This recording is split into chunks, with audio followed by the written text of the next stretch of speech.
प्रिय छात्राओं, कल आपको बताया था कि किस प्रकार सुदामा और उसकी पत्नी के बीच में जो वार्तालाप चलता है। पहले तो सुदामा कृष्ण के यहाँ द्वारका जाने के लिए तैयार नहीं होता है, लेकिन पत्नी के समझाने पर वो मान जाता है और उसकी पत्नी पड़ोस की महिला से, पड़ोसन से पाव से चावल लाती है और भेंट स्वरूप कृष्ण के लिए उन चावलों को सुदामा पोटली बनाकर अच्छी तरह सुरक्षा के साथ चल पड़ता है अपने घर से। और जब श्री कृष्ण के महल के सामने पहुंचता है और उसके और द्वारपाल के बीच में जो संवाद होता है, सुदामा अपना परिचय देता है कि मैं और कृष्ण मित्र हैं, सुदामा मेरा नाम है और कुल से ब्राह्मण हूँ, आप ये संदेश कृष्ण तक पहुंचा दो।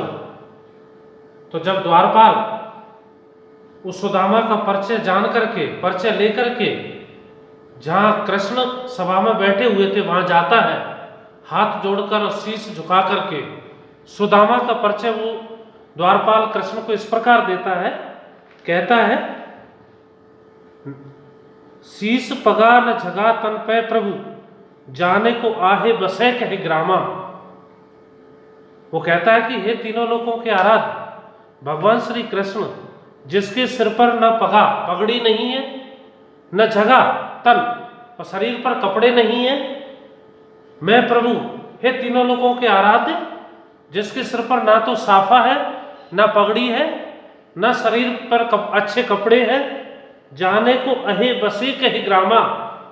द्वारपाल कहता है मुझे ऐसा लगता है जैसे वो किसी गांव का रहने वाला है, किसी गांव का निवासी है, जिसके सर पर ना तो पगड़ी है और ना ही शरीर को ढकने के लिए कपड़े हैं। धोती फटी सी लटी दुपटी, और एक धोती पहन रखी है और वो भी जगह जगह से फट रही है। उसी धोती को उसने इकट्ठा करके इधर उधर से अपने आप को ढांक रखा है, लपेट रखा है। और पाहे उपा नहीं की नहीं सामा, पैरों में जूतियां नहीं है और नंगे पैर चलने के कारण, गर्मी और धूप के कारण, नंगे पैर चलने के कारण, पैरों में कांटे और गोखरू चुभने के कारण बीमारियां फटी हुई हैं, जगह जगह से उसके पैरों में दरारें दिखाई दे रही हैं। द्वार खरो द्विज दुर्लभ एक, और आपके दरवाजे पर एक द्विज ब्राह्मण खड़ा हुआ है, अत्यंत कृशकाय है, कमजोर है और उसकी शारीरिक वेशभूषा से ऐसा लगता है अत्यंत निर्धन है, बहुत गरीब है। एक रहो चकिसो वसुधा अभिरामा, और आश्चर्यचकित होकर के तुम्हारे महलों को वो निहार रहा है, तुम्हारे महलों को देख रहा है। यहाँ द्वारपाल सुदामा के उसके चरित्र का चित्रण करते हुए कृष्ण से कहता है कि न सिर पर पगड़ी है, न शरीर को ढकने के लिए कपड़े हैं, अहे बसे कहे ग्रामा। वो कहता है कि मुझे ऐसा लगता है जैसे किसी गांव का रहने वाला है। धोती फटी सी लटी दुपटी, और शरीर पर एकमात्र धोती है, वो जगह जगह से फट रही है, जीर्ण शीर्ण अवस्था में हो चुकी है। उसी धोती को उसने लपेट रखा है। और पाहे उपा नहीं की नहीं सामा, पैरों में जूतियां नहीं है। पैरों की हालत देख करके या पैरों में बीमारियां फटी हुई हैं। द्वार खरो द्विज दुर्लभ एक, और आपके दरवाजे पर एक गरीब ब्राह्मण खड़ा हुआ है। रह चकिसो वसुधा अभिरामा, द्वारका नगरी को, द्वारका की भू को, धरती को आश्चर्यचकित होकर के आंखें फाड़ फाड़ कर वो निहार रहा है, देख रहा है। पूछत दीन दयाल के धाम, जब मैं उससे पूछ रहा हूं तो वो कहता है दीन दयालु कृपालु दया के सागर श्री कृष्ण से मिलना है, श्री कृष्ण के महलों में जाना है। वो ये जवाब दे रहा है, बतावत अपनो नाम सुदामा, और अपना नाम सुदामा बताते हैं। और ये कहते हैं कि जैसे ही श्री कृष्ण ने सुदामा का नाम सुना, पूरी सभा में सबको वहीं छोड़ करके द्वारपाल के साथ नंगे पैर दौड़े चले आते हैं और एक लंबे अंतराल के बाद अपने मित्र सुदामा को गले लगा लेते हैं। तो यहाँ जैसे ही सुदामा का नाम कृष्ण ने सुना और कृष्ण उस सुदामा से भेंट के लिए, उससे गले मिलने के लिए इतने व्याकुल हो जाते हैं, बेचैन हो जाते हैं कि सभा में से नंगे पैर ही दरवाजे की तरफ दौड़ पड़ते हैं। बोले द्वारपालक सुदामा नाम पांडे सुन, द्वारपाल कहता है, नरोत्तम दास जी ने द्वारपाल के माध्यम से कहलवाया है कि जैसे ही द्वारपालक, पहरेदार या चौकीदार ने या घर के बाहर पहरा देने वाले व्यक्ति ने जब सुदामा का नाम कृष्ण से बोला, कहा, नाम पांडे सुन छोड़े राजकाज ऐसे जी की गति जाने को, और वहीं श्री कृष्ण सभा में राजकार को छोड़ देते हैं, वहीं उसको बंद कर देते हैं। द्वारका के नाथ हाथ जोड़े धाये गए पाए, और तीनों लोकों के आराध्य गोवर्धन पर्वत को धारण करने वाले वो श्री कृष्ण नंगे पैर पूरा वही सभा को छोड़ करके बाहर की तरफ नंगे पैर दौड़ पड़ते हैं। बेटे लपटाए करे ऐसे दुख साने को, और मित्र की अवस्था को देख करके, मित्र को सामने देख करके वो उसको गले लगाते हैं, उसका आलिंगन कर रहे हैं। और ये कहते हैं कि सुदामा की शारीरिक अवस्था को देख करके श्री कृष्ण की आंखों से आंसुओं की धारा बह निकलती है, उसको बहुत देर तक वो गले लगाते रहते हैं। नैन दो जल भर पूछत कुशल, और उसकी अवस्था, उसके शारीरिक कष्टों को देख करके श्री कृष्ण की आंखों में आंसू आ जाते हैं, श्री कृष्ण की आंखें आंसुओं से भर जाती हैं। और तीनों लोगों के आराध्य, आज ये देखिए पृथ्वी पर क्या हो रहा है कि तीनों लोगों के स्वामी अपने मित्र एक गरीब निर्धन ब्राह्मण सुदामा के साथ गले मिल रहे हैं, उसको अपनी छाती से लगा लिया है, और आंखों, उसकी अवस्था देखकर आंखों में आंसू भरे हुए हैं। पूछत कुशल हर, श्री कृष्ण उसकी कुशल क्षेम पूछते हैं, समाचार पूछते हैं, हालचाल पूछते हैं। विप्र बोले विपदा में मोह पहचाने को, और सुदामा ये कहता है, हे मित्र, विपदा, संकट में या कष्ट में तुमने मुझे पहचान लिया, यही मेरे लिए सबसे बड़ी बात है। क्योंकि आपके साथ रहने वाले, आपके साथ पढ़ने वाले जो स्टूडेंट्स हैं या आपके रिश्तेदार परिवार, लेकिन जब वो बड़े आदमी बन जाते हैं तो उन लोगों को वो पहचानते नहीं है, भूल जाते हैं। तो यहाँ सुदामा भी वही कहता है कि विपदा, विप्र बोलो, वह गरीब ब्राह्मण सुदामा बोलता है, विपदा में मोह पहचाने को, तुमने मुझे इस संकट में पहचान लिया, यही मेरे लिए बहुत बड़ी बात है। जैसी तुम करी तैसी करे को कृपा के सिंधु, ऐसी प्रीति दीन बंधु दीनन सो माने को। वो कहती, मैंने तो तुम्हारे साथ अच्छा व्यवहार नहीं किया, लेकिन तुमने मेरे साथ जो व्यवहार किया, इसीलिए तुम्हारे बारे में सच कहा जाता है कि तुम दीन बंधु हो, कृपालु हो, दया के सागर हो, या अपने भक्तों के कष्ट और परेशानियों को तुरंत दूर करने वाले हो, और हमेशा अपने भक्तों की अपनी शरण में लेते हो, उनके कष्ट और परेशानियों का निवारण करते हो। लेकिन जब श्री कृष्ण और सुदामा की जब भेंट होती है, मुलाकात होती है, उसका यह नरोत्तम दास ने चित्रण किया है। लोचन पूरे रहे जल सो प्रभु, भगवान श्री कृष्ण की आंखों में आंसू भरे हुए हैं, और वो आंसू रूपी मोती ऐसे लग रहा है जैसे आंखों से निकलने वाले हों, जल से, आंसुओं से आंखें भरी हुई हैं। प्रभु दूर ते देखते ही दुख मेट्यो, और सुदामा कहता है कि हे प्रभु, जब आपकी आंखों में मैंने आंसू देख लिए मेरी अवस्था को देखकर, तो आपने तो दूर से देखते ही मेरे सारे संकट, मेरे सारे दुखों को दूर कर दिया। सोच भयो सुरनायक के, और सुरनायक देवताओं का राजा इंद्र आश्चर्यचकित हो जाता है। वो ये कहता है कि आज पृथ्वी पर क्या हो रहा है। तीनों लोगों के आराध्य भगवान श्री कृष्ण एक साधारण व्यक्ति, गरीब ब्राह्मण सुदामा को अपने गले लगा रहे हैं, अपनी छाती से लगा रहे हैं। तो देवताओं का राजा इंद्र शोक में डूब जाता है, आश्चर्यचकित हो जाता है।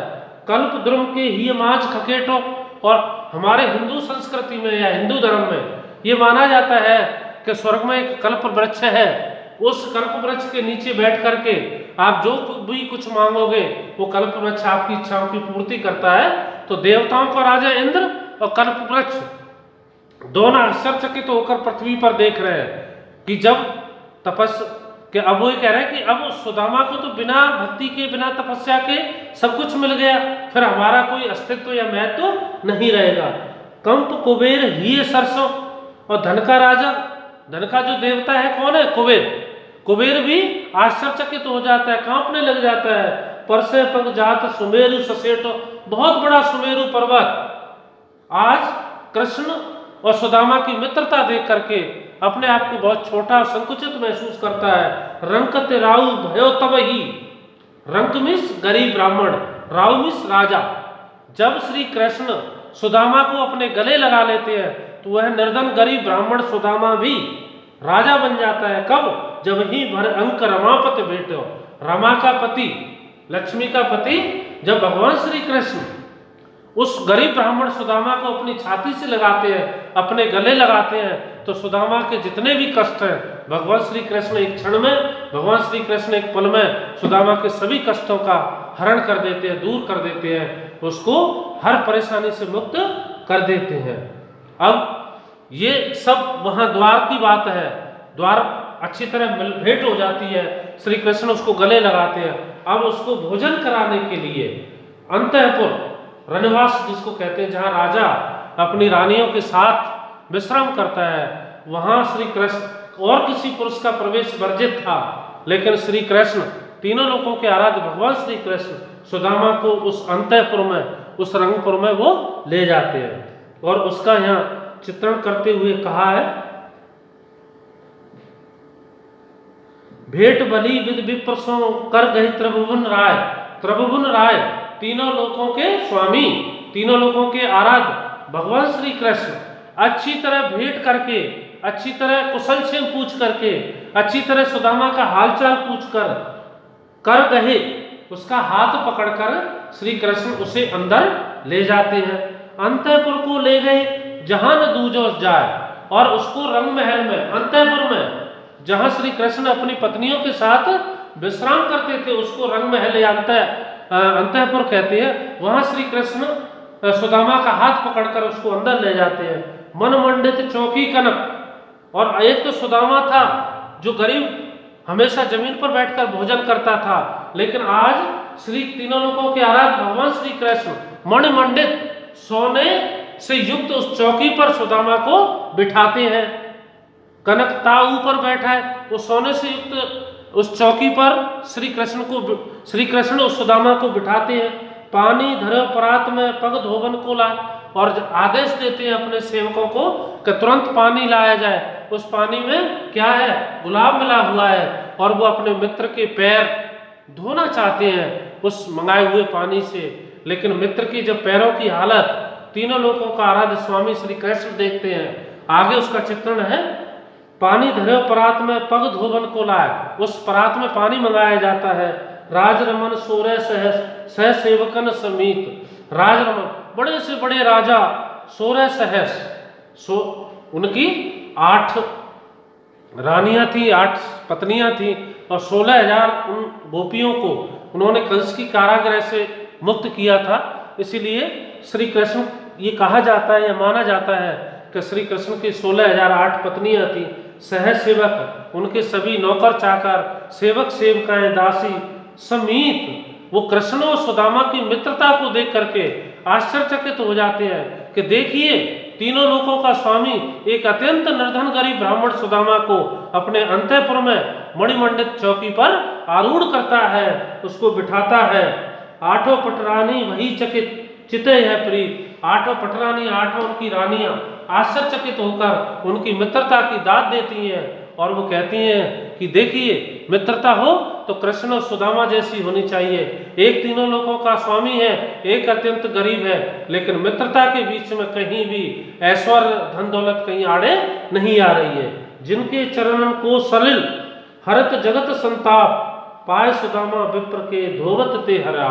और उस जो पानी का परात का पानी मंगाया गया था पैर धोने के लिए, तीनों लोगों के स्वामी स्वयं अपने हाथों से अपने मित्र सुदामा के पैरों को धोने का प्रयत्न करते हैं, धो रहे हैं। और जब आगे ये जो पद है व्याख्या में पूछा जाता है, जब उनके पैरों की दशा को श्री कृष्ण देखते हैं तो उनके नेत्रों से आंसुओं की धारा बहने लगती है, आंसुओं की मूसलाधार बारिश होती है, और कहते हैं, ऐसे बेहाल विवायन सौ पग कंटक जाल लगे पुन जोई।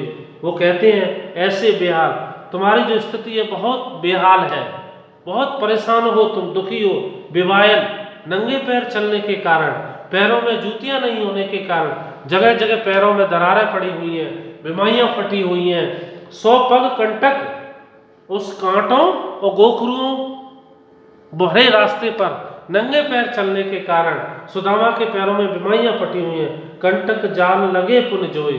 और उसके पैरों की दशा को देख करके श्री कृष्ण अत्यंत द्रवित होते हैं, दुखी होते हैं, और वो ये कहते हैं हाय महादुख पायो सखा। और कहते हैं हे मित्र, तुमने इतना कष्ट उठाया, तुम्हें बहुत पहले मेरे पास आना चाहिए था, इतना कष्ट तुम्हें नहीं उठाना चाहिए। उसकी शारीरिक अवस्था, उसके पैरों की हालत को देख करके तीनों लोगों के स्वामी कहते हैं हाय महादुख पायो सखा। सखा मीन्स हे मित्र, इतना कष्ट उठा रहे हो तुम, तुम्हें तो बहुत पहले मेरे पास आना चाहिए। तुम्हें आए इतने कितने दिन, कोई इतने दिन क्यों कष्ट उठाया, इतने दिन क्यों परेशान रहे, तुम्हें बहुत पहले मेरे पास आना चाहिए। देख सुदामा की दीन दशा, करुणा करके करुणा निध रोए। करुणा निध, करुणा के भंडार खजाने। तो सुदामा की ऐसी स्थिति को देख करके, सुदामा की ऐसी अवस्था को देख करके करुणा के सागर, कृपालु दया के सागर भगवान श्री कृष्ण की आंखों से मूसलाधार बारिश होती है और उनकी आंखों से आंसू बहने लग जाते हैं। पानी परात को हाथ छुओ नहीं, नैनन के जलसों पग धोए।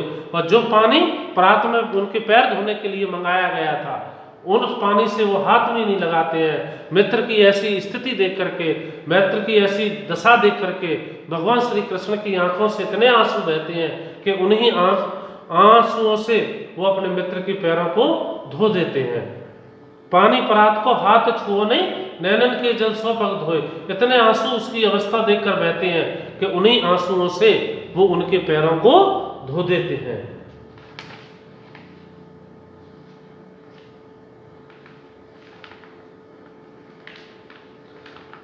आगे जब श्री कृष्ण उनके पैर धो देते हैं और उनके स्नान कराने के बाद उसके वस्त्र बदलवा देते हैं, फिर वो पूछते हैं, श्री कृष्ण कहते हैं अपने मित्र सुदामा से, कछ भाभी हमको दियो सो तुम काहे न दे।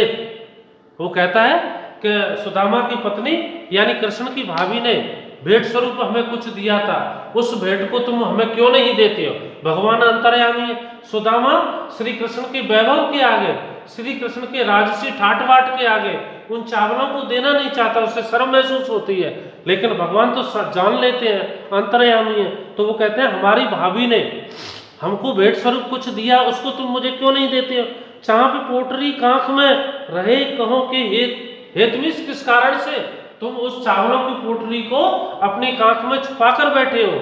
जो तुम्हारी पत्नी ने मेरे लिए भेंट स्वरूप जो कुछ भी भेजा उसको आपको सादर के साथ मुझे भेंट करना चाहिए।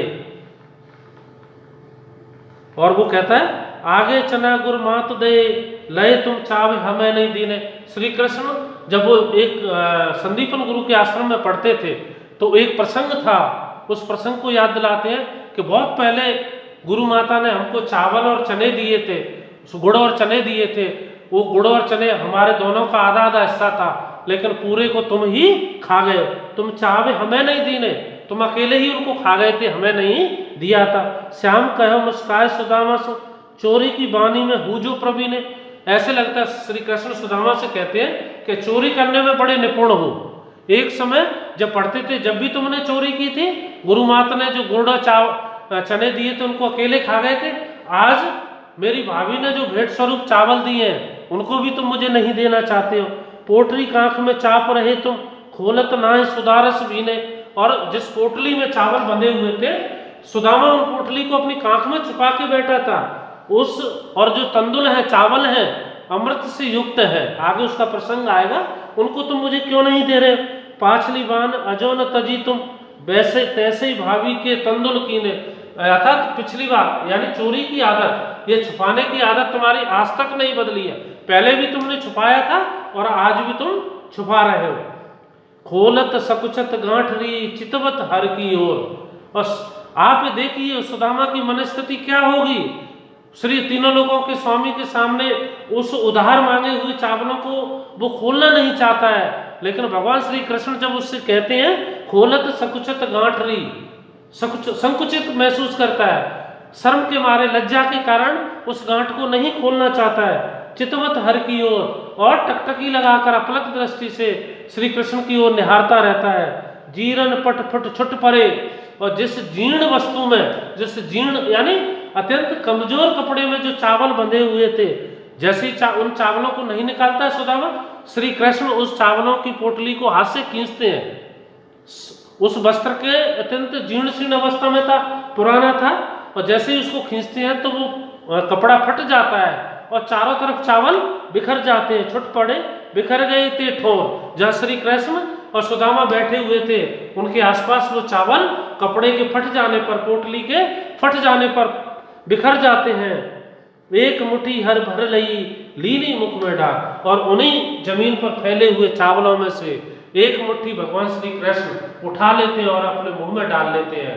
तीनों लोगों का स्वामी उस गरीब ब्राह्मण की भेंट की हुए उन चावलों को बड़े आनंद के साथ, बड़ी प्रसन्नता के साथ, बड़े स्वाद के साथ चबाता है। और चबत चबाऊ करण लगे चतुरानंद त्रिपुरा। तीनों लोगों के स्वामी उन चावलों को चबाते हुए आस, उनका मन और हृदय प्रफुल्लित होता है, आनंदित हो रहा है, अपने आप को बड़े भाग्यशाली समझते हैं जो इतने स्वादिष्ट चावल उनको खाने के लिए मुखे रहे। कांप उठी कमला मन सोचत, मोसो कहा हर मन को ओको। और जब उनकी पत्नी जब चावलों को खाते हुए देखती है तो कांप जाती है, ये हो क्या रहा है पृथ्वी पर, कि तीनों लोगों का स्वामी जिसके लिए 36 प्रकार के व्यंजन हमेशा तत्पर रहते हैं, तैयार रहते हैं, आज वो एक साधारण से चावलों को खाने में इतना आनंद ले रहे हैं। रिद्ध सिद्ध कपि, रिद्ध कपि सब सिद्ध कपि, 8 सिद्धियां होती है, 9 खजाने होते हैं, और कपि, और सब लोग कांपने लग जाते हैं। आश्चर्य, पृथ्वी पर आज एक नई चीज घटित हो रही है। एक गरीब ब्राह्मण के भेंट किए हुए चावलों को तीनों लोगों के आराध्य भगवान श्री कृष्ण बड़े आनंद के साथ खा रहे हैं। सोच भय सुरनायक के, और देवताओं का राजा इंद्र शोक में डूब जाता है कि अब तो मेरा राज जाने वाला है। क्यों? क्योंकि आज अब श्री कृष्ण जैसे एक मुट्ठी चावल लेते हैं, एक लोक का राज सुदामा को भेंट कर देते हैं, और देवताओं का राज उस समय और आश्चर्य में डूब जाता है। दूसरी बार लियो भर झोंको, और उन्हीं चावलों में से दूसरा मुट्ठा या दूसरी मुट्ठी भरकर अपने मुंह में डालते हैं तो देवताओं का राजा इंद्र भी आश्चर्यचकित हो जाता है। मेरु डरो, बहुत बड़ा सुमेरु पर्वत कांपने लग जाता है। बक्से जन मोहे, और वो कहता है कि अब मेरी स्थिति खराब होने वाली है। कुबेर चबावत चाउर चौको, और धन का देवता कुबेर भी, अब मेरी कोई आवश्यकता ही नहीं है। क्यों? क्योंकि सुदामा को तो बिना मांगे सब कुछ मिल रहा है। 2 मुट्ठी चावल खाने का मतलब है कि भगवान श्री कृष्ण स्वयं तो सुदामा बनना चाहते हैं और सुदामा को कृष्ण बनाना चाहते हैं, यानी 2 लोगों का राज अपने निर्धन उस गरीब ब्राह्मण सुदामा को वो भेंट कर देते हैं, उसको दान में दे देते हैं, उसको ससम्मान भेंट करते हैं। और आगे मुट्ठी तीसरी भरत ही रुक्मन पकड़ी हाथ। जैसे श्री कृष्ण उन चावलों में से तीसरी मुट्ठी भरने के लिए चावल उठाते हैं, उसी समय रुक्मिणी उनकी पत्नी उनका हाथ पकड़ लेती है, उनको रोकती है। ऐसी तुम्हें कहा वही संपत्ति की अनचाह, और कहती है ऐसा क्या हो गया तुम्हें जो इस धन दौलत राजपाट सबसे आपका मोह भंग हो गया है, आपने वैराग्य धारण कर लिया है। कही रुक्मिणी कान में यह दो कौन मिला। रुक्मिणी श्री कृष्ण के कान में कहती है, समझाती है, ये कैसी मित्रता है जिस मित्र के लिए आप अपना सब कुछ न्यौछावर कर रहे हो, सब कुछ त्याग रहे हो। करत सुदामा आप सो होत सुदामा आप, सुदामा को तो कृष्ण बनाना चाहते हो, यानी सब कुछ अपना राजपाट उसको देना चाहते हो और स्वयं सुदामा बनना चाहते हो। कैसी मित्रता है, ये कैसा मेल मिलाप है। ऐसी दोस्ती, ऐसी मित्रता मैंने न तो कभी देखी है न कभी सुनी है। यह कौतुक लख के समय कहीं सेवकन आए, और उनके जो सेवक सेवका है, नौकर चाकर है, आश्रम में डूब जाते हैं। अगर श्री कृष्ण के हाथ से सब राजपाट चला गया तो हमारा पेट कैसे भरेगा, हमारा जीविकापार्जन कैसे होगा, हमारा पालन पोषण। इसलिए सभी सेवक आश्रम में चकित होकर कृष्ण के पास आ जाते हैं। भरोई रसोई सिद्ध प्रभु भोजन करिए जाए। उसी समय एक सेवक आता है कि हे प्रभु श्री कृष्ण, रसोई तैयार है, आप स्वादिष्ट भोजनों का आनंद लीजिए। विप्र सहित स्नान कर धोती पैर बनाए, और भगवान श्री कृष्ण उस सुदामा को स्नान कराते हैं, नए कपड़े पहनने के लिए देते हैं, और संध्या कर मध्याह्न की चौका बैठे जाए, और स्नान करने के बाद, भक्ति करने के बाद वो भोजन के लिए उस मणिमंडित कनक सोने से युक्त जड़े हुए सोने से युक्त उस चौकी पर आते हैं, और भोजन के लिए भोजन को ग्रहण करते हैं, तो यह भोजन में कितने प्रकार का स्वादिष्ट भोजन था उसका यह कल चित्रण करेंगे। बहुत बहुत धन्यवाद। जिन छात्राओं ने अभी तक चैनल सब्सक्राइब नहीं किया है वो सभी छात्राएं चैनल को सब्सक्राइब करें।